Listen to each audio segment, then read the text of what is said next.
Shurata e seus amigos conseguem salvar Vishnu e o mundo humano e o mundo celestial voltam à normalidade. No entanto, esse tempo de paz dura pouco, pois surge a comandante suprema das forças de Asra, Shiva, a deusa da destruição, que é tratada com pronome feminino, mas na dublagem tem voz masculina e a aparência, sei lá, é meio pra lá e meio pra cá. É menino ou menina? Fala pessoal, sejam bem-vindos ao canal.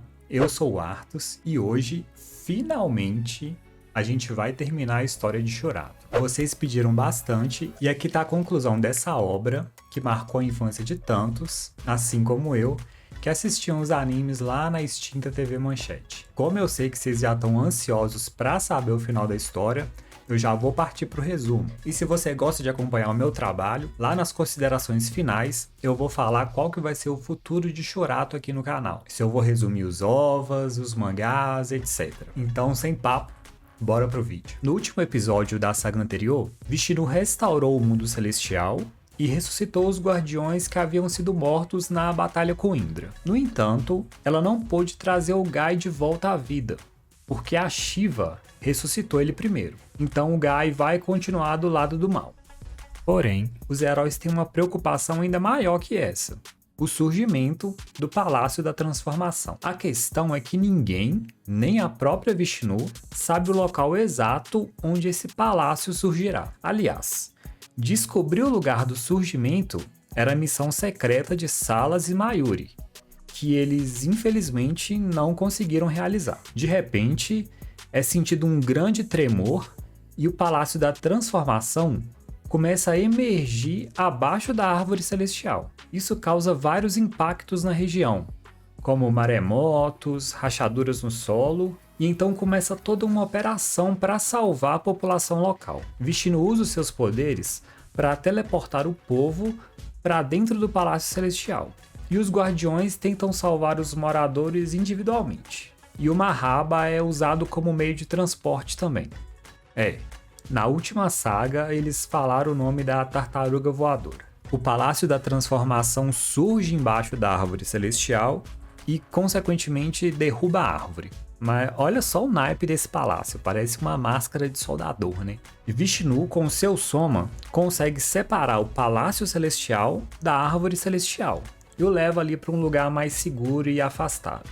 Temos aqui o primeiro vislumbre da deusa Shiva, que de cara já mata uma cobra só no dedão. Vale a pena a gente explicar um pouco melhor o papel do deus Shiva no hinduísmo. Como a gente já falou, Shiva, ao lado de Vishnu e Brahma, é um dos 3 grandes deuses do hinduísmo, responsáveis pelo ciclo da vida: criação, destruição e preservação. Shiva é responsável justamente pela destruição. Por associarmos o ato de destruir com algo negativo, aqui no mangá, Shiva está do lado do mal. Mas no culto hindu ele não é visto dessa maneira. A destruição que Shiva representa na religião não é visto como algo negativo, mas sim como algo positivo.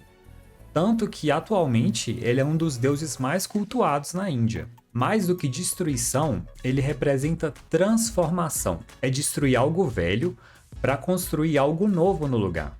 É uma renovação. Nas imagens, Shiva tem uma serpente enrolada no pescoço. É dito que o deus demônio mandou essa serpente para matar Shiva, mas ele conseguiu encantar e domesticar o animal, que acabou se tornando um de seus principais companheiros. A serpente também simboliza o ego, o domínio sobre a morte e a energia Kundalini, que eu já expliquei melhor lá no vídeo passado.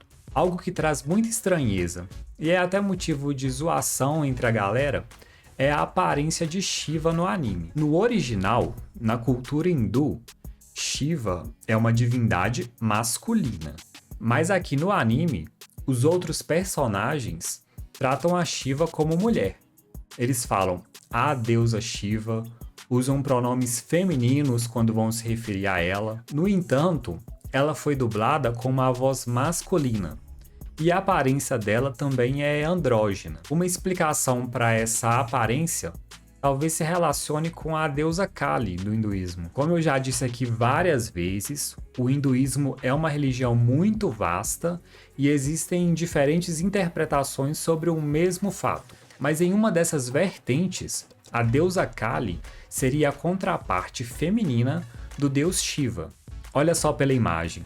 Parece mesmo um Shiva versão feminina, não é mesmo? Se você quiser, dá para ficar horas e horas viajando na cultura hindu, principalmente sobre Shiva, porque existe muito material sobre ele. Eu não vou ficar abordando tudo pra gente não ficar com um vídeo muito longo. E já que a gente tocou no assunto, será que a Shiva, aquela personagem lá de Mortal Kombat, também foi inspirada no Shiva e na Kali? A deusa Shiva então libera os seus soldados para tocarem o terror no mundo celestial. E galera, é soldado pra caramba. Os generais de Asra então começam a massacrar o povo de Deva. E cara, tem umas cenas até que pesadas para uma criança aqui. Olha só. Olha essa aqui também. Mas foda-se. Nós da década de 90 temos nervos de aço. Nós somos muito brabo mesmo. Geração Nutella! Os guardiões e os generais de Deva saem em defesa da população. E o desafio enfrentado aqui é superar o grande número de guerreiros de Asra. Apesar de não serem muito fortes, eles são muito numerosos. Segundo um dos servos de Shiva, são 100 mil generais do demônio. Do demônio, porque você sabe, não pode faltar uma capirotagem nesse anime. Surge então, flutuando no céu, uma grande estátua. Vishnu imediatamente ordena aos guardiões que retornem ao Palácio Celestial. A deusa explica que aquela estátua, na verdade, é o Monte Shumi. No topo desse monte encontra-se o Shakti de Brahma, um deus lendário dos tempos da criação. Obter o Shakti é indispensável para vencer a guerra contra Asra, já que ele confere um grande poder a quem usá-lo. Brahma, na verdade, é uma adaptação da dublagem para o deus hindu Brahma. Dizem as línguas por aí que essa adaptação foi feita para não fazer referência à marca de cerveja Brahma. Vocês sabem, né? Aquele papo de sempre. Anime é má influência, é coisa do capeta. Quer dizer que você pode ver a sua mãe e o seu pai enchendo a cara na TV. Um monte de comercial de bunda e o povo descendo a beiça na cerveja. Na festa de família, todo mundo bebendo e brigando. Mas se falar em Brahma no anime, aí sim, a criança vira alcoólatra. Viva a hipocrisia, porra! E bom, Brahma a gente já falou. É um dos 3 principais deuses do hinduísmo e é o responsável pela criação. Brahma é considerado um deus supremo e ele seria a encarnação do grande espírito universal Brahman. Curiosamente, mesmo sendo tão poderoso, nos dias de hoje o Brahma não é muito cultuado. Isso pode ter 2 explicações. A primeira é que, por ser uma força tão sutil, o Brahma não consegue nem ser compreendido pelas pessoas que não têm elevação espiritual. E a outra seria que, concluída a criação do universo, o Brahma não estaria mais em atividade. Tanto que na Índia só existe um templo que é dedicado ao culto de Brahma, enquanto para Shiva e Vishnu existem vários. Acaba, galera, que eu vou manter o nome Brahma, porque eu assisti o anime dublado e tudo aqui nos resumos é baseado na dublagem. Então não é agora que eu vou mudar. Além disso, o nome Brahma já grudou na minha cabeça. Agora, voltando à história, Vishnu conta que há 10 mil anos o povo de Asra fez um pacto com o demônio. Então Brahma, o deus da criação, usando seu Shakti e com um grande poder, trancafiou todo o povo de Asra no Palácio da Transformação. Isso já me deixa um pouco com a pulga atrás da orelha, porque no episódio 2, quando a Vishnu conta essa história, apesar dela não falar explicitamente, eu, Vishnu, aprisionei o povo de Asra no Palácio da Transformação, aparecem imagens dela lutando e emitindo soma, o que nos induz a pensar que foi ela que fez esse aprisionamento. Também, na luta com a Kalanata, nos episódios 20 e 21, foi ela que aprisionou a tríade do demônio. Assim, Eu não vou falar que é um furo. Tava muito no início do anime. Talvez os caras nem tinham pensado em colocar Braffman na história ainda. Ou simplesmente não queriam revelar a existência dele. Mas eu acho isso negativo para Vishnu. Porque diminui o peso da atuação dela na guerra. E diminui também a nossa percepção de poder em relação a ela. Porque ela parece muito mais fraca. Só o verdadeiro sucessor de Braffman pode envergar esse Shakti. E quando usá-lo, ele vai incorporar um imenso poder. Detalhe é que agora surgiu também esse novo verbo. Não é mais vestir ou usar, é envergar o Shakti. Só para constar, envergar também pode significar vestir, colocar roupas. E adivinha quem é esse sucessor de Braffman? Shurato, é claro. Inicialmente, ele tenta se esquivar dessa responsabilidade, mas depois ele meio que acaba aceitando. O fato de Vishnu poder ressuscitar os guardiões deixa ele muito mais tranquilo. A Vishnu, no entanto, explica que ressuscitar os outros não é goiaba e que os poderes dela têm um limite. Dessa vez, se eles morrerem, ela não vai poder ressuscitá-los de novo. Isso aqui foi pro treino virar bagunça, né? Tipo no início de Dragon Ball, quando Shenlong só podia ressuscitar uma pessoa uma única vez. Realmente, a possibilidade de ressuscitar faz a gente se importar cada vez menos com os personagens, porque a gente fica achando que eles não vão sair da obra nunca. Os 7 guardiões embarcam no Mahaba e partem então em direção ao Monte Shumi. A galera não quer levar Rakesh, mas a Vishnu sobe no salto e fala: "Vocês vão levar sim, que ela tem uma missão importante para desempenhar, mas vocês só vão saber o que é na hora certa." A Vishnu ainda chama o Yoga no particular e fala para ele tomar muito cuidado com o Gai. Enquanto isso, no lado de Shiva, são apresentados os novos vilões, integrantes dos 12 comandantes de Asra: Antela, o Imperador do Sol; Santela, Imperatriz da Lua, que tem a voz da China; Santela, Imperatriz da Lua!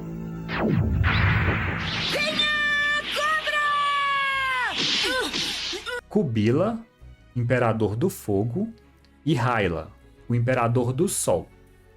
Pois é, na dublagem ficou repetido mesmo, 2 Imperadores do Sol.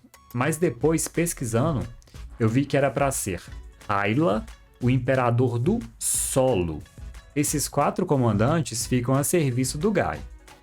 Outro comandante é o Bikala, Imperador das Trevas, que atua ali como um braço direito de Shiva. Contando esses 5 comandantes, mais o Mestre Indra, são apresentados 6 comandantes de Asra no anime. Os outros 6 não chegam a aparecer.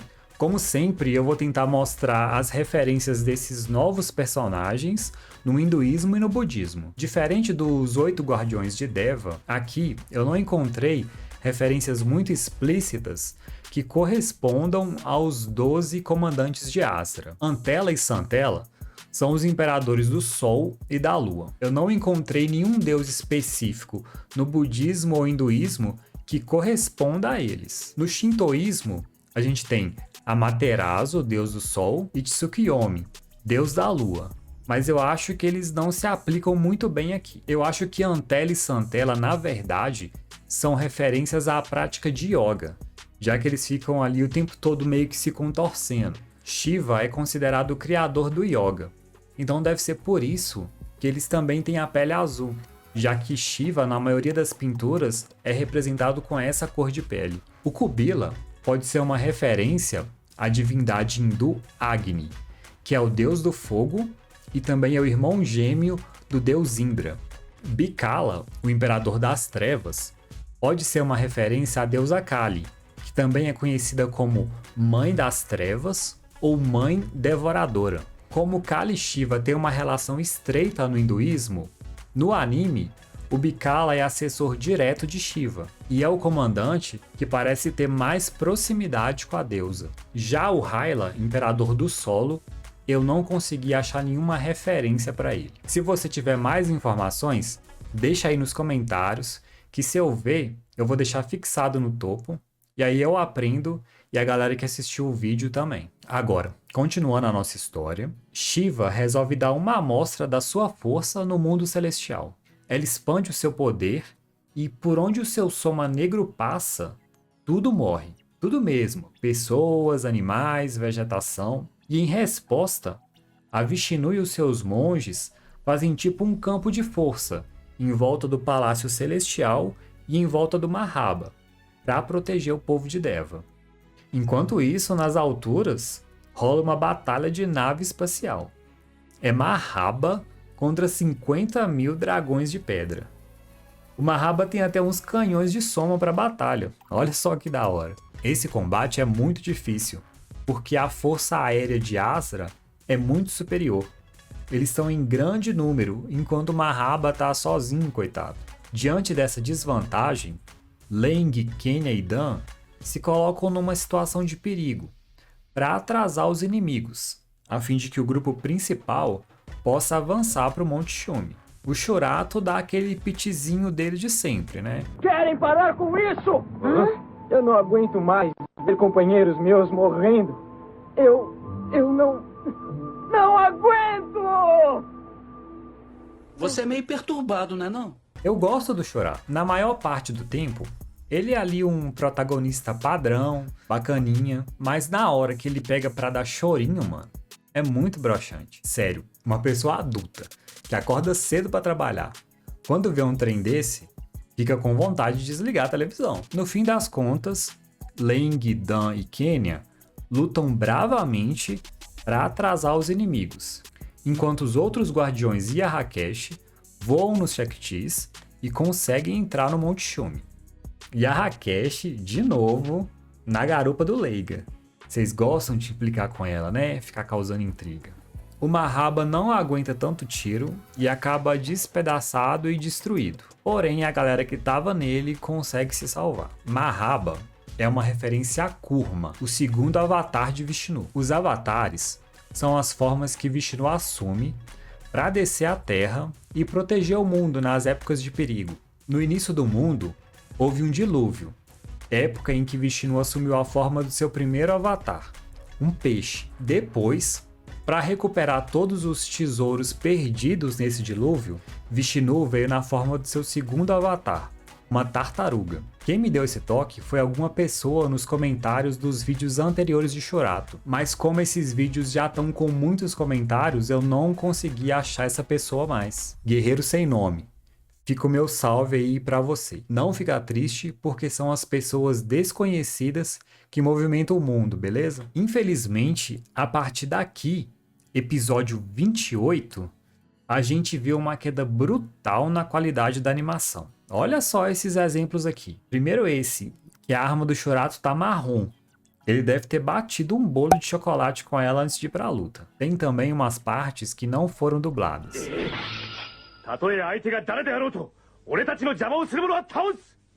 Vamos! Sim! Vocês nunca irão pegar o Shakti de Brahma! E essa cena aqui, em que esqueceram de colorir a roupa do Ryuma. Parece que ele tá de cropped. Enquanto exploram o Monte Shumi, o grupo do Shurato tem o primeiro contato com o grupo do Guy. E olha esses gêmeos, mano, não dá pra tancar isso não. Os caras são maiados demais. Galera tá lá se rusgando e os caras tão atrás se contorcendo todo. Guy revela que ele também é um sucessor de Brahma. E foi exatamente por isso que ele e o Shurato foram transmigrados para o mundo celestial juntos. Já que a gente parou para falar desse assunto de transmigração, se você for parar para pensar, o Shurato chegou no mundo celestial sem nenhum conhecimento prévio. Ele teve que aprender sobre Shakti, Soma, etc. Já o Guy, ele aparece já trajando o Shakti dele e ainda sabendo dar um golpe especial com um nome enorme. Eito cortante do lobo diabólico! Muito avançado o Guy, né? Começa uma luta entre os grupos para dar oportunidade para Antela e Santela passarem mais vergonha. Mano, por que esse cara tá assim no meio da porrada? O Guy fica lá de cima só olhando. Pra que aproveitar a vantagem numérica, né? Isso aqui é anime, não é League of Legends. Me ajuda, Yoda! O que você tá fazendo, menor? Meu Deus do céu, Yoda! Bom, durante a luta, os comandantes ficam mandando umas indiretas ali para os guardiões. Eles falam que se eles usassem os Shaktis, talvez eles conseguiriam derrotá-los e blá blá blá. E se você tem cérebro, é claro que você vai pelo menos desconfiar que isso é uma armadilha, já que os caras estão implorando para você vestir o Shakti, mas eles mesmos não estão usando os deles. Mas não, os gênios dos guardiões vestem os Shaktis. Daí o Shurato, Yoga e Ryuma lançam os seus ataques especiais, mas quando fazem isso, os seus Shaktis voltam à forma de carrinho. Acontece é que no Monte Shumi existe uma regra de que você não pode aumentar o soma rapidamente, senão o Shakti fica inutilizado por algum tempo. Mas porra, hein, Vishnu? Por que você não passou essa informação pros caras? Gai e os comandantes de Asra vazam dali em direção ao topo do monte, e só fica para trás o Hyla para dar cabo nos guardiões. Quem fica para lutar com ele é o Leiga, pois ele foi o único que havia desconfiado daquela situação toda. Os outros saem no encalço de Gai. Cara, por que só o Leiga pensa nesse anime? Tirando aquela estratégia do Ryuma, até agora, quando alguém precisou pensar, esse alguém foi o Leiga. Ele frita tanto o cérebro pensando em estratégia que o cabelo dele queima e fica até preto. O Leiga enfrenta um combate muito difícil. O Hyla tem a habilidade de absorver o Soma Negro e ficar gigantão. Aqui, o Rei Karla apanha com vontade mesmo. Morreu. Leiga usa uma técnica que ele lança umas penas do inimigo e adormece os principais pontos nervosos do corpo. E quanto maior o oponente, mais eficaz é essa técnica. Assim, ele consegue congelar os movimentos do Imperador, entra pela boca do gigante e destrói o cara de dentro pra fora. Apelão demais esse Leiga, fala sério. Tá certo que essa coisa de quanto maior o oponente, mais o golpe é efetivo, foi meio roubado, foi meio roteiro mesmo. Mas eu repito, o Leiga é o guardião mais versátil, é o mais completo. Olha a diversidade de técnicas que ele apresenta e as estratégias que ele usa. É o melhor guardião disparado. Eu resumi a luta aqui, mas eu acho que você devia assistir ela completa. É o episódio 29 do anime. Vai na fé, confia que é bom. Após a luta, o Shakti de Karla volta à forma de carrinho e o Leiga desmaia de exaustão. Aliás, uma curiosidade, essa forma de carrinho se chama Veda. Enquanto isso, Leng, Dan e Kenya protegem o Palácio Celestial dos figurantes de Asra. E olha só quem foi ressuscitado por Shiva também. É ele, o homem, a Kalanata de Fudomio. Cheguei, filha da puta! Claro que o Akalanata dá uma surra nos três esquecidos. E ainda tira a onda. Diz que só tá usando 5% da sua força. Parece ou não parece com alguém que a gente conhece de um outro anime? Mas o impressionante é que eles conseguem dar uma pressão no Akalanata. Às vezes é de onde a gente menos espera que surja alguma coisa. Eles usam uma estratégia para fazer tipo uma areia movediça em volta da Kalanata. E usam a formação Tríade de Guardiões. Um ataque combinado que é parecido com a formação Mandala. Eles ferem o Akalanata, que então recua. Mas os três também não saem ilesos. O Dan fica branco e o Kenya fica cinza. E olha esse Kenya de acha, Manolo. Para, isso não foi erro de produção não. Tinha alguém querendo sabotar esse anime. Não é possível que ninguém viu uma coisa dessa. Voltando ao Monte Shumi, Shurato, Yoga, Ryuma e Hakeshi escalam a montanha para chegar ao lugar onde o Shakti está. Aqui, o Shurato tem mais um pitizinho daqueles. O que acontece é que o Shurato parece não ter dimensão da importância que é conseguir esse Shakti de Brahma. Ele fica reclamando que os amigos estão se ferindo por ele, que estão dando para ele um tratamento especial, enfim. Ele faz um monte desses showzinhos durante a missão no Monte Shumi. Talvez, quando eu era criança, eu tenha achado isso muito heróico, mas hoje eu vejo as atitudes dele como de uma criança mimada, que não percebe a importância do seu papel e nem valoriza o sacrifício dos outros. Eu não vou mais interromper o resumo para falar dos shows do Shurato, mas fiquem cientes que isso acontece muitas vezes. Shurato então pega o seu Shakti e sai voando na frente de todo mundo. Aparecem Antela e Santela para enfrentar o Ryoga e o Ryuma. E do mesmo jeito que eu não vou mais parar o resumo para comentar essas atitudes do Shurato, eu também não vou parar para enfatizar como que esses dois são maiados. Mano, que merda que é essa? Esses caras são esquisitos demais. Eles só ficam o tempo todo ali, todo torto. Tão bom para juntar com o Shiryu no contorcionismo. Enquanto Yoga e Ryuma enfrentam os esquisitos, a Rakeshi vai atrás do Shurato. Ela encontra o Rei Shura e senta um tapão na cara dele, para ver se ele vira homem. Rakeshi dá um sermão no Shurato e vence o Rei Shura no argumento, porque simplesmente não tem como você ganhar uma discussão contra a sua mulher. Daí o Shurato toma vergonha na cara e entende a importância do papel que ele tem que desempenhar. E eles seguem rumo ao topo do monte. Antela e Santela usam um ataque que transporta os amigos para uma espécie de dimensão paralela. Mas Yoga usa o Shakti e o Soma e consegue sair dali. Sem poder usar o Shakti do Rei Celestial por um tempo, é o Ryuma que toma a ofensiva da luta. Mas os amigos não são páreos para os esquisitos, que castigam os guardiões duramente, atacando eles com umas shurikens gigantes. Quem aparece para ajudar é o Leiga, com o rosto limpinho, sem nenhuma gota de sangue. Ainda assim, o reforço do Leiga não é suficiente. Os esquisitos combinam as energias para lançarem um ataque de força gravitacional.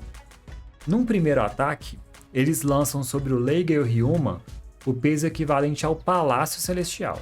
Num segundo, o equivalente ao peso do Monte Shumi. E no terceiro, quando eles vão lançar o equivalente a todo o peso do Mundo Celestial, enquanto preparavam um ataque, o Yoga pula no meio do pagode e causa uma interferência ali na energia, dando uma abertura para o Ryuma e para o Leiga atacarem e vencerem os caras. Aqui tem 3 coisas que eu quero ressaltar. O Shakti do Dragão e de Carla, mesmo suportando esse peso absurdo, não dão nem um trincadinho. Segundo, o Leiga tinha ficado com o Shakti arregaçado há uma luta atrás, mas agora ele tá inteirinho. E o Leiga tá com o cabelo preto de novo. E por último, a maior sacanagem de todas. Antela e Santela elevaram o Soma pelo menos 2 vezes, mas o Shakti deles não desativou. Então a regra do Monte Shumi só serve para os guardiões? Aí é foda, né? Uma puta falta de sacanagem! Rakeshi finalmente tá de carona com Shurato, mas antes de poderem aproveitar o momento juntos, eles são interrompidos pelo Gai, que ficou morrendo de ciúmes. Gai e Shurato começam a lutar, e aparece uma visão dos antigos Rei Yasha e Rei Shura, enfrentando a deusa Shiva. Surge uma luz muito louca que leva o Shurato e o Gai para uma outra dimensão, onde eles se encontram com Brahma. O deus explica que há 10.000 anos, os antigos Rei Shura e Rei Yasha foram mortos pela deusa Shiva. Num ataque conjunto de Shura e Yasha, foi possível deixar a Shiva fora de ação por alguns minutos. Nesse tempo, Vishnu e Brahma trancafiaram a Shiva e todo o povo de Asra no Palácio da Transformação. Nesse esforço, Brahma também perdeu a vida. Com as últimas forças que lhe restavam, Brahma recolheu o espírito dos dois e os transportou para a Terra, para serem sucessores da sua vontade divina. Assim, eles foram preparados há 10.000 anos para aparecerem novamente quando o Palácio da Transformação ressurgisse e ameaçasse o mundo celestial. E Brahma diz que só Gai e Shurato, juntos, podem salvar o mundo celestial. Shurato questiona por que então o Gai está do lado do mal? Por que ele não é um aliado? Porque ele está do lado da Shiva, que o matou, mas o Brahma some sem responder. É bom lembrar que na parte 2, eu ressaltei que o Akalanata disse que ele mesmo tinha matado as reencarnações anteriores dos Guardiões, pelo menos os 4 principais. Mas a gente viu que essa fala dele não pode ser interpretada de forma literal, porque ficou bem claro que o Rei Shura e o Rei Yasha foram mortos diretamente por Shiva. Outro ponto que fica melhor esclarecido é que na antiga guerra, há 10.000 anos atrás, Foi a ação conjunta de Vishnu e de Brahma que pôs fim à guerra. Eu acho que isso deixa o equilíbrio de poderes entre os deuses bem desbalanceado, porque a impressão que fica é que Shiva sola os outros dois muito fácil. De qualquer forma, ficam aí essas duas correções. O Gai taca o foda-se para a história do Brahma, sai vazado e deixa Kubila, o Imperador do Fogo, para lutar com o Shurato enquanto ele vai atrás do Shakti. O próprio Monte Shumi parece rejeitar o Gai, pois à medida que ele vai se aproximando do Shakti, surgem avalanches para bloquear o caminho dele. Mesmo assim, Gai chega primeiro no Shakti, mas acaba sendo rejeitado pelo mesmo. Shurato, num primeiro momento, tenta fugir da luta com Kubila, mas o cara é ligeiro e alcança o Shakti voador só na canela. Fica aí com essa dublagem maravilhosa do Kubila. Ei, espere por mim. Ele continua atrás de nós, Shurato. Você não vai conseguir fugir, Rei Shura. Não seja tão antipático. Galera, essa terceira saga é doida. Ela tem muito erro de dublagem e principalmente de animação. Já tá mais que provado com os exemplos que eu dei. Então, eu não vou mais parar a progressão da história para falar que um trecho tá mal dublado ou mal desenhado. Eu vou simplesmente colocar eles aí na tela para vocês darem umas risadas e julgar uma ironia junto. Ainda assim, logicamente, o resumo não vai apresentar todos esses erros. Se você ficar muito curioso, vai ter que assistir essa saga de Shiva mesmo. Yoga, o Rei Dragão! Yoga, o Rei Dragão. Sem conseguir despistar o Kubila, o Shurato acaba tendo que enfrentá-lo. Enquanto isso, Rakesh segue sozinha para encontrar o Shakti. De início, ele toma um sacode do Imperador, mas no fim da luta, finalmente, o Shurato usa uma estratégia. Ele lança o poder de Shura, ao mesmo tempo em que o Kubila lança o seu ataque de Soma também. Mas o poder de Shura era só uma distração, porque escondido no golpe, ele arremessou a sua arma também. Assim, a arma do Shurato perfura o Imperador, já que ele ficou sem Shakti, devido ao uso do Soma. Estranho é que agora a regra do Shakti desativar funcionou pro cara do mal. Vai entender, né? Deve ser o protagonismo. O Gai reza um mantrinha ali de leve, entra em contato com o espírito remanescente de Brahma e descobre que ele precisa do Soma da Rakesh para despertar o Shakti e então poder usá-lo. Aí é foda. Há um minuto atrás, o monte estava metendo avalanche na cara do Gai. E agora, de boa, ele conta pro Gai o segredo do Shakti? E por que a Vishnu escondeu essa informação dos Guardiões? Não seria muito mais fácil se a Rakesh já fosse para lá, sabendo qual a função que ele ia ter que fazer? Pois assim, se os Guardiões estivessem sempre com a Rakesh, não ia ter problema o Gai chegar primeiro no Shakti, porque ele ia chegar lá, mas não ia conseguir usá-lo. O Gai então consegue capturar a Rakesh, o Shurato chega onde eles estão, o lugar é todo aberto, mas o Gai aparece do nada atrás do Shurato e consegue perfurá-lo. O Gai vai espetando o Shurato todo para chantagear a Rakesh. A Rakesh, para evitar a morte do Shurato, emana o Soma dela em direção ao Shakti de Brahma. O Gai veste o Shakti, que porém continua num tom acinzentado. Yoga, Ryoma e Leiga chegam para ajudar o Shurato. O Gai fica maromba e a luta começa. O poder do Shakti é avassalador, não dando chance nenhuma para os heróis.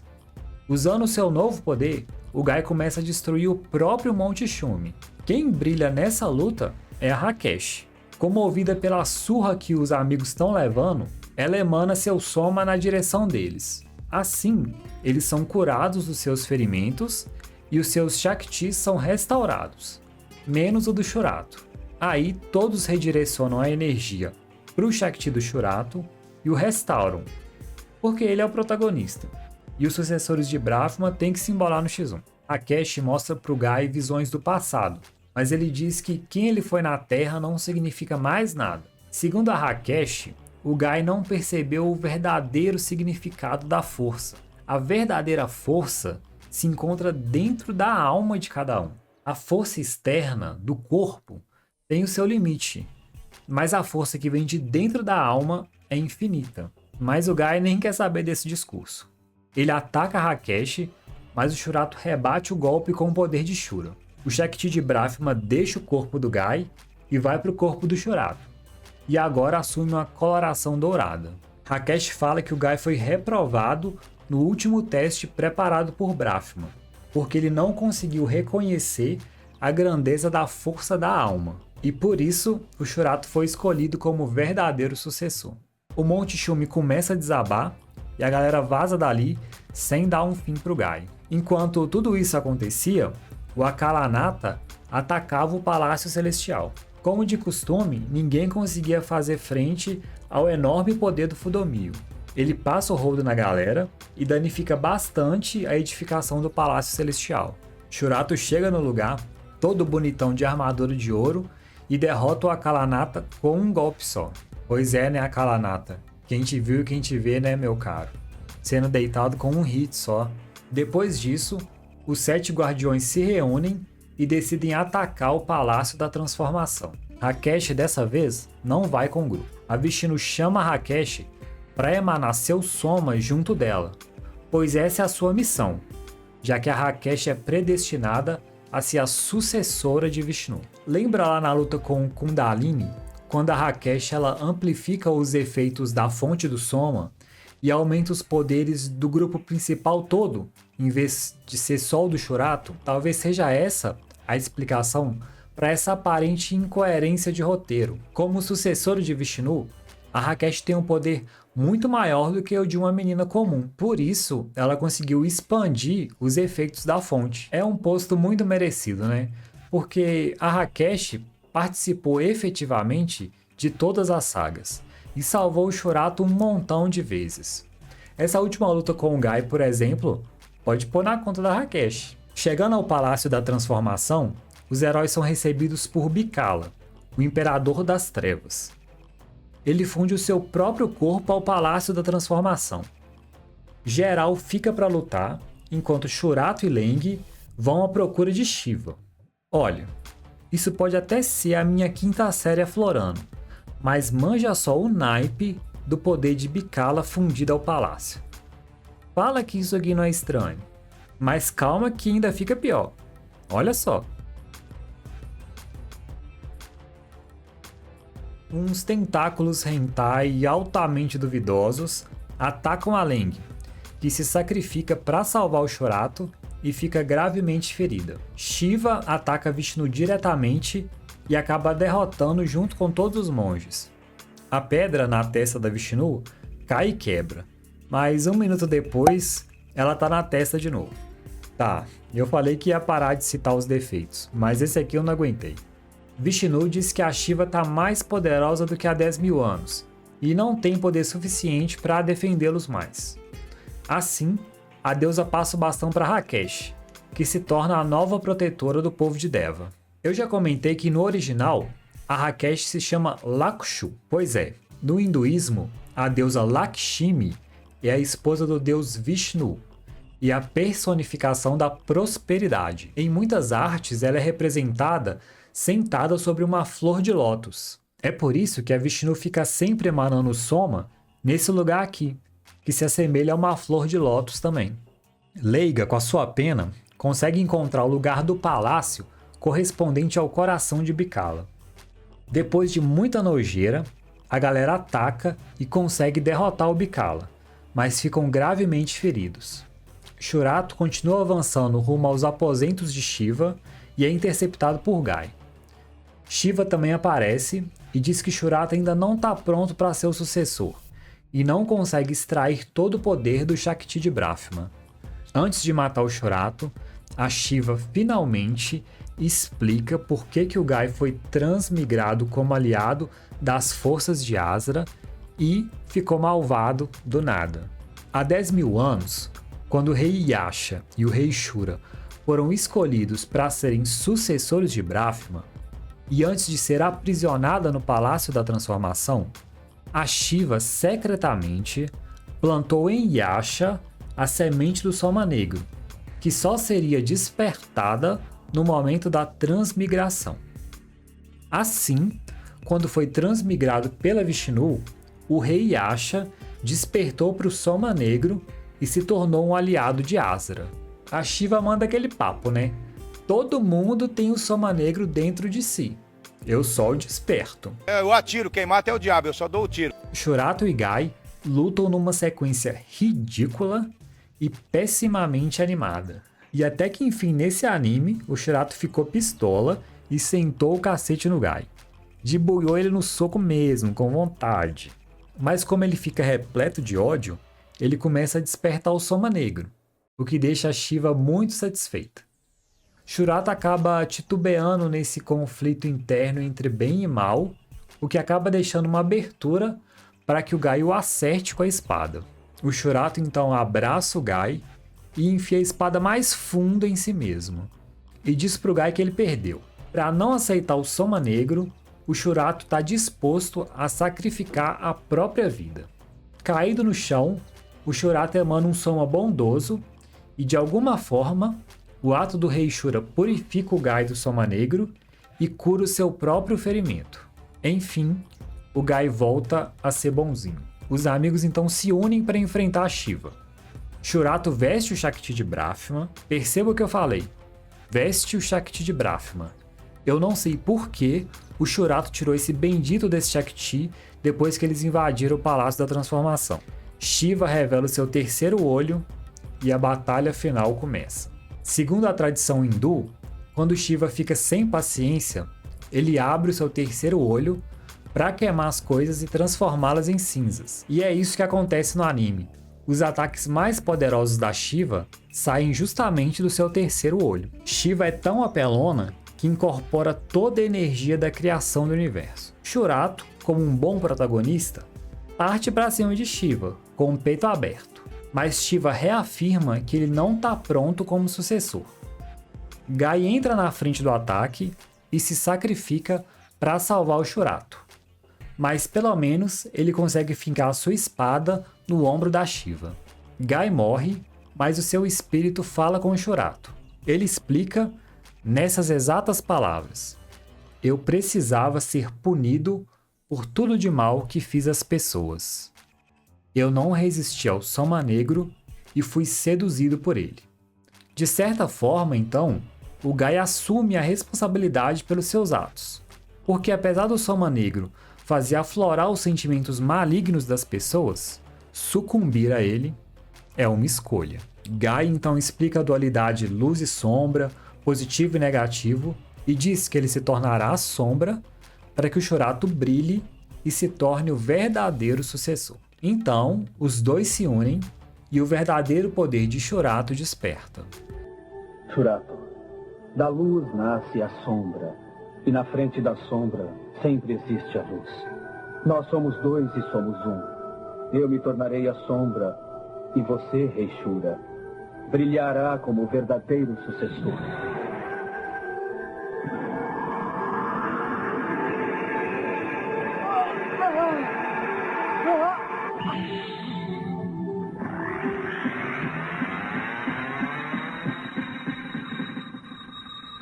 Na parte 1 do resumo, eu ressaltei que tem uma hora que o mestre do Gai Shurato na Terra fala que eles seriam perfeitos se fossem um guerreiro só. E essa fala teve seu sentido completo agora, nessa luta final, quando Shurato e Gai se uniram. Shiva e Shurato lançam ataques simultâneos.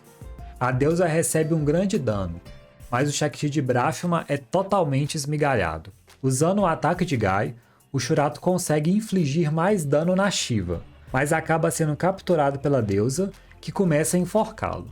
O Shurato então aproveita a proximidade e consegue usar a espada de Gai para atacar Shiva novamente. Depois, ele lança na Shiva o seu poder de Shura, mas o golpe não surte efeito. Porém, de alguma maneira, o soma do Shurato envolve a Shiva numa espécie de prisão. E aí, o próprio Soma Negro ataca a Shiva e a consome, destruindo a deusa. E assim, acaba a luta contra Shiva. O mundo celestial foi salvo e a Terra também. Toca a maravilhosa música de abertura e os amigos se reúnem com a esperança de que o nascer do sol traga novos dias de paz ao mundo celestial. mesmo sem dar um destino explícito para o Shurato, porque até esse momento a gente não sabe se ele volta para a Terra ou fica no mundo celestial, o anime podia ter acabado aqui, mas não é isso que acontece. O anime ainda tem mais 3 episódios que, na minha opinião, quebram totalmente o ritmo da narrativa. Passou-se 1 ano da batalha com Shiva. Rakesh agora atua como sucessora de Vishnu e cada guardião seguiu seu caminho. Tá vivendo a sua vida e buscando se aprimorar. Rakesh convoca os guardiões para o casamento do Ryuma. O Yoga, porém, mesmo sendo o melhor amigo de Ryuma, não comparece à cerimônia. Isso porque surge o problema das águas perdidas. Elas são um tipo de água especial que reagem às mudanças no mundo celestial. Elas são uma força poderosa que o próprio Mestre Indra, há 10 anos, não conseguindo derrotá-las, trancafiou no subsolo do mundo celestial. Só que agora elas reagiram ao soma negro do mundo celestial. Afloraram para a superfície e estão destruindo tudo pelo caminho. No final das contas, o Shurato, com a orientação do espírito do Gai, purifica essas águas. Mesmo após isso, o Shurato ainda tem uma visão do soma negro, o que indica que a paz não está totalmente garantida e que todos devem ficar alertas. Rakesh vê na sua bola de cristal que na Terra há fome, ódio e guerras. Tudo normal por aqui, né? Como o Soma Negro ainda está no mundo celestial, isso está influenciando negativamente a Terra. Shurato, por sua vez, tem visões constantes do Soma Negro e da destruição do mundo celestial. Porém, só o Shurato consegue enxergar esses fenômenos, muito provavelmente por ele ser o sucessor de Brahma.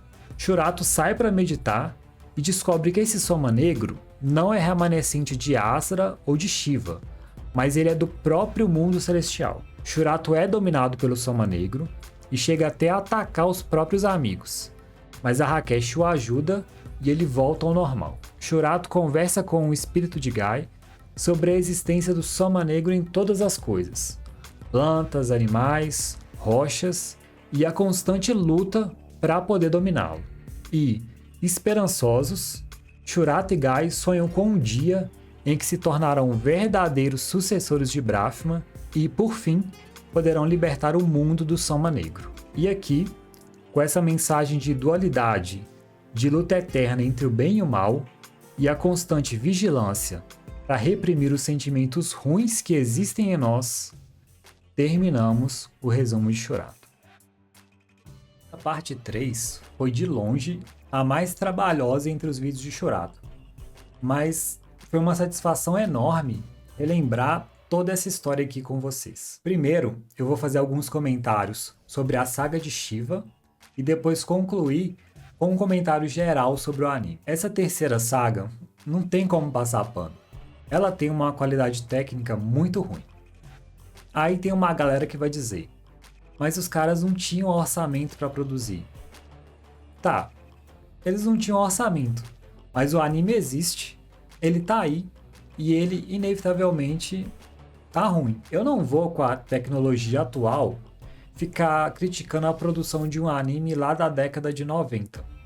O que acontece é que os erros aqui não são de limitação tecnológica.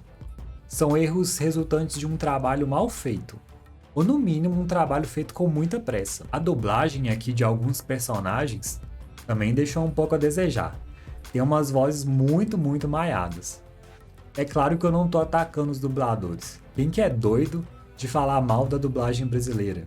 Que no geral é muito boa. Mas tem uns erros aqui muito bobos que os caras não corrigiram. E eu fico pensando aqui, se nesse processo de tradução e de dublagem não foram perdidas, ou talvez até alteradas, algumas falas de personagens que poderiam mudar muito a nossa interpretação sobre o anime. Quanto ao enredo, ao roteiro, eu não sou um cara que fica caçando muito pelo em ovo. A minha análise, inclusive, é bem leiga. É uma análise normal, de fã mesmo. Eu nem tenho formação para isso. Porém, tem alguns erros de continuidade da narrativa que saltam aos olhos. Você não precisa nem fazer força para captá-los. E isso sim me incomoda. Por exemplo, para pensar na lerdeza que é pro Guy chegar no topo do Monte Shumi. Toda hora os caras alcançam ele. E por que que ele simplesmente não pegou o Shakti de acha e voou no Shakti, sendo que os heróis fazem isso toda hora? E a regra do Shakti desativar no Monte Shumi? Tem hora que funciona, tem hora que não funciona. Isso e vários outros erros que eu fui citando aí no decorrer do vídeo. Tem algumas decisões que eu também não vejo muito sentido. O Brahma, por exemplo. Pra que ele escolheu 2 sucessores? Se ele tem só um Shakti, é evidente que alguém ia ficar sobrando. Não seria mais fácil, ou até mais lógico, o Shurato ser o sucessor do Brahma e o Guy ser o sucessor de Shiva? Outra coisa que me incomoda um pouco é a escala de poder entre os deuses. É falado que o Brahma é tão poderoso quanto Shiva e Vishnu. Então, eles teriam que estar mais ou menos ali na mesma linha de poder. Mas não é isso que acontece. Na Guerra de 10.000 anos, teve que lutar Vishnu e Brahma contra o Shiva. O Brahma, inclusive, morreu só para eles conseguirem trancafiar Shiva, aprisionar ela. Não conseguiram nem matar ela. E depois, nos dias atuais do mundo celestial, a Shiva simplesmente esculacha com a Vishnu. Ok, a Vishnu até diz que a Shiva tá mais forte do que há 10.000 anos atrás. Mas o que exatamente a Shiva fez para ficar mais forte ainda? Porque, sinceramente, nenhum deus ali tá aguentando a Shiva na porrada. E por último, a luta final contra a Shiva, que devia ser o ápice do anime, também não me agrada muito. Eu entendo que essa luta tem um sentido metafórico, que o malvado acaba sendo consumido pela maldade, ou então de que você colhe o que você planta. Mas veja só, tem um momento em que a Vishnu fala que a Shiva é o próprio Soma Negro. Escutem com atenção, guardiões. A origem do mal está no Soma Negro. Shiva é o próprio Soma Negro. E ela sabe como utilizá-lo de forma única.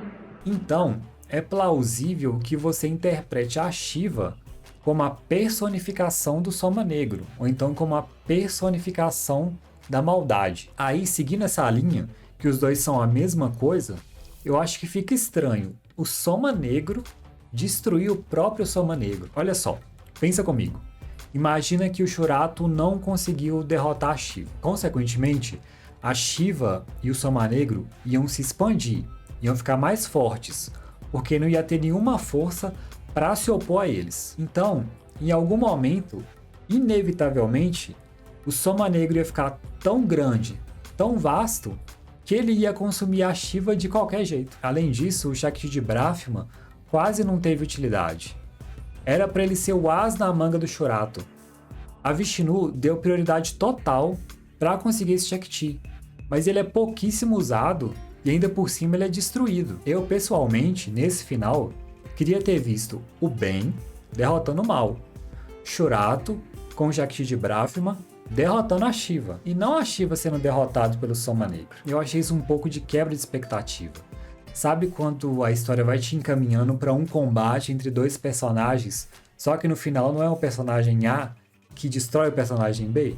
Dependendo de como isso é feito, o desfecho da história acaba te deixando um pouco desanimado. E eu acho que é isso que aconteceu aqui. Mas essas considerações sobre o final da obra são baseadas unicamente na minha opinião, tá? Esse aqui é só a minha experiência com o anime. Pra mim, terceira saga de Shurato, nota 4. O anime tecnicamente é ruim, as decisões do roteiro não me agradam pessoalmente, e eu vi mais pra saber qual que é o fim da história mesmo. Agora, quanto ao anime como um todo. O anime começa bem. Tem aquela animação característica, bem gostosa dos anos 80 e 90. A aparência dos personagens, do Shakti, no geral, é muito bonita, o que favorece bastante a venda dos bonecos. E falando em boneco, olha só o preço de um Shuratinho. Deus me livre. O anime não tem pretensão de ser complexo. É um shonen básico. Amizade, evolução de poder, conseguir itens mais fortes, luta do bem contra o mal, etc. O Shurato é um bom protagonista na maior parte do tempo, mas quando ele pega pra dar o discursinho dele, eu acho muito chato, acho que brocha demais. Mas acredito que o carisma do Leiga compensa todas essas falhas do Shurato. É o que eu disse anteriormente. Quando a gente assiste Shurato quando é criança, A gente não repara nessas coisas. A gente quer mais é brincar, dar um poder de Shura no amiguinho, ir lá na mãe e pedir um boneco de presente, e boa. Mas quando você pega pra rever o anime já adulto, aí as coisas não fluem tão bem. É muito comum ver a galera na faixa da minha idade assim, mais 30, dizendo que não se faz mais anime bom como antigamente. E olha, eu vou te dar uma opinião sincera, de alguém que também assistiu TV Manchete, que também assistiu Sábado Animado, que também assistiu TV Globinho. Cara, se você continua falando isso, honestamente, deve ter pelo menos uns 15 anos que você não assiste anime nenhum. Não é justo, por exemplo, eu comparar Churato com Attack on Titan, Death Note, ou então Vinland Saga. Mas eu acho que é justo eu comparar ele com um anime que tá mais ou menos ali na mesma classe. Por exemplo, o Demon Slayer, que não tem uma história muito complexa, não tem tramas políticas e também não se aprofunda demais no psicológico dos personagens. É um anime simples também. É claro que aqui eu não vou fazer nem comparação entre as qualidades de animação, porque Demon Slayer é perfeito. Mas quanto à história, se eu parar para assistir hoje, eu tô muito mais satisfeito assistindo Demon Slayer, que é um anime atual, do que assistindo Churato, que é um anime perfeito da TV Manchete. Deu pra entender o que eu quero falar? Na moral, eu não faço isso cornetando o anime, mas a gente tem que ter clareza para entender que existem produções antigas boas e ruins, e existem produções atuais boas e ruins. E também depende das duas coisas que você está comparando. Se você for comparar Churato, que é um programa infantil, com, por exemplo, Peppa Pig, aí não tem como, né, caralho? Churato é bem melhor, ué. No fim das contas, pra mim, Churatinho, nota 7. Sinceramente, não tenho a intenção de assistir Churato novamente. Eu já assisti uma vez quando era criança, uma vez quando eu tava mais velho, pra ver que ele não era tão bom, e agora pra produzir conteúdo pra vocês. Então eu não digo, dessa água nunca beberei. Mas num futuro próximo, pra me divertir, eu não tenho intenção de revisitar o Churato. Vai ser só pra homenagear, pra trazer conteúdo pra vocês mesmo. E eu gostaria de ter um bonequinho do Churato aqui enfeitando a minha estante, sabe? Não me entendam errado, eu não odeio o Churato. Eu não acho que ele é uma produção péssima. Ele tá gravado afetivamente na minha memória. Eu só tenho a clareza que num top de melhores animes, ele infelizmente não vai figurar. Mas ele tem muito valor como uma lembrança boa da minha infância. E galera, profissionalmente, essa experiência de produzir os vídeos de Churato foi muito boa pra mim. Tem mais ou menos só uns 2 meses que eu comecei a pegar pesado mesmo no canal, em todos os dias trabalhar aqui nele. E durante esses vídeos, o que eu aprendi sobre edição, sobre roteiro, sobre gravar, tentar fazer o vídeo ficar mais dinâmico, criar um conteúdo que é do meu jeito e me relacionar com a comunidade, cara, foi um aprendizado enorme. E mesmo tendo consciência que eu sou só um iniciante aqui nesse YouTube, o feedback de vocês foi muito positivo. A gente viajou nos detalhes da obra, a gente aprendeu sobre hinduísmo, revivemos as nossas memórias. Cara, isso tudo é muito enriquecedor pra mim. E se você quer revisitar os animes do seu passado mais vezes, só que de uma maneira diferente, com uma opinião sincera, tentando fazer algumas coisas engraçadas, não deixa de se inscrever no canal e ativar o sininho. E também curtir o vídeo, que é pra gente chegar a mais pessoas e você não perder quando eu lançar os novos vídeos. Quanto a Churato, tem ainda 2 mídias sobre o anime que a gente ainda não explorou, que são os OVAs e o mangá. Eu vou trazer resumo desses 2? Vou, pode ficar tranquilo. Mas tem uma data certa pra isso? Não tem. Vai ser em 2023, quando Deus quiser. Ô galera, fazer os vídeos de resumo toma muito tempo, mas é muito tempo mesmo. Todas as fases da produção de um vídeo de resumo são muito demoradas. Entre assistir, roteirizar, editar, então tudo consome muito tempo. E agora eu quero esparecer um pouquinho de Churato. Dá um tempinho pra ele, sabe? Até porque tem outras coisas que estão incompletas no canal e eu tenho que terminar. O Samurai Warriors, por exemplo, tem que fazer a parte 2. E provavelmente vai ter uma parte 3, já deixo de spoiler. Além disso, tem outras obras que eu quero explorar. Então, ouve Mangá de Churato, ativa o sininho e tenha um pouco de paciência. A surpresa vai chegar para você na hora certa. Pessoal, um abraço a todos vocês. Muito obrigado a todos que acompanharam, assistiram, me mandaram mensagem, me mandaram apoio. Muito obrigado mesmo pelo carinho de vocês. Se quiser, deixa aí o seu comentário, talvez você tenha alguma coisa a adicionar, mas deixa sempre de forma educada, porque eu não quero criar uma comunidade filha da puta. Também, se você quiser conversar comigo, eu sugiro que você me mande uma mensagem lá no Instagram, porque é o seguinte, depois que o vídeo fica com muito comentário, eu já não consigo controlar eles mais. É muita notificação que chega. Aí não tem como, se eu ficar respondendo todo mundo, aí eu não vou produzir mais vídeo pra vocês, entendeu? Fiquem com Deus, um abraço, Feliz Natal, Feliz Ano Novo, e a gente se vê em 2023 com um novo resumo. Tchau.